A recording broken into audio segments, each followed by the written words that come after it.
you know, brings you back 2 times now. You're in other places that you think are cooler and you go broke, and you can come back here and live. Yeah. So we're here with Alan. And you find out it's just as cool as places in California or Colorado or Chicago. Almost, you know, a little bit. Right around here it is, at least. Alan's been a Normanite for 43 years. Tell us what you think about Norman.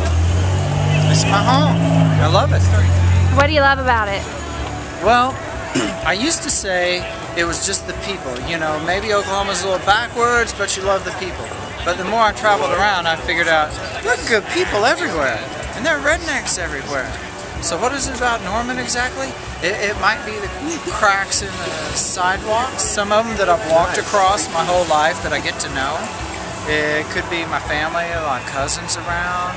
It could be people like you. It could be that no matter how backwards the rest of the state is, there's this seed in Norman that just keeps trying to grow to promote things like art, music, etc.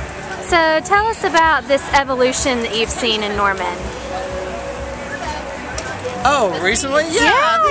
You were just talking about Main Site earlier. Well, it was so amazing that Gary Clinton opened this gallery when nothing was really going on Main Street. You certainly would not have expected any of this to be happening. And how long ago was that? 10 years ago? 12 years ago? I'm not sure. I don't know. It was a while back. It was a long time ago. But that was the first thing. It's like, okay, art can happen here. So other galleries started happening, and then some music. And it's kind of the rebirth of downtown. The suburbanization of Norman killed downtown, killed Campus Corner. When Sooner Mall opened up, these areas died.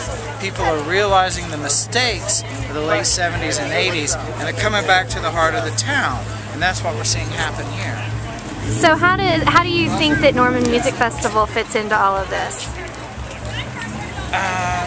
I think it's huge. You know, it goes hand in hand with the art walk. It's, I don't think it's overblown necessarily, but it's become such a big event that it's attracting a lot of people to Norman, which is really nice. Yeah. So have you been coming to Norman Music Festival since the beginning? Yeah. What are your thoughts on the festival as a whole? As a whole, I think it's great because I live a couple blocks away. I can walk down here. I come down and keep an eye on my son.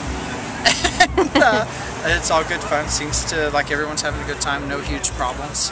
So. Yeah. What do you think Norman Music Festival does for Norman's music scene and even Oklahoma's music scene? I don't know if I'm qualified to answer that. Yeah? Yeah. You're a Normanite of 40 years. Of course you're qualified to answer that. Okay. It brings it back. I have a lot of friends that are a little bit older than I am, and Norman was huge in the early 70s as far as the music scene. And a lot of the people that came out of this area, Phil Sampson comes to mind, John Hadley comes to mind, Kevin Welch comes to mind, and they're still successful now. But it kind of died during the 80s, and now it seems to be coming back.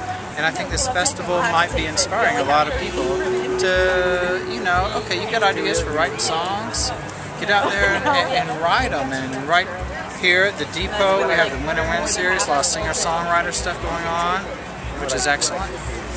So yeah, it's good for the kids. Well, do you have anything else to add about Norman or Norman Music Festival?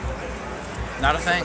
Well, we've really enjoyed talking with you, and we hope you enjoy the fest. Oh, yes. Thanks, Alan. See you tomorrow. All right. Okay. Bye-bye.